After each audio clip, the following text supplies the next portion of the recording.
कामाख्या नमस्तुभ्यं शैलसुता कामेश्वरी हरप्रिय नमस्तुभ्यं नमस्तुभ्यं दयानिधे भुवनेश्वरि भवतारिणी मङ्गलमोक्षप्रदायिनी कामनसिद्ध कामेश्वरी शक्तिशैलसमन्विता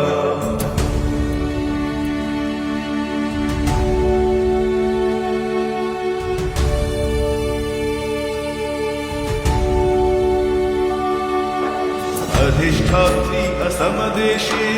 आवाहयामि सर्वदा सिद्धक्षेत्रनीलाञ्चले शक्तिपीठ प्रतिष्ठितम्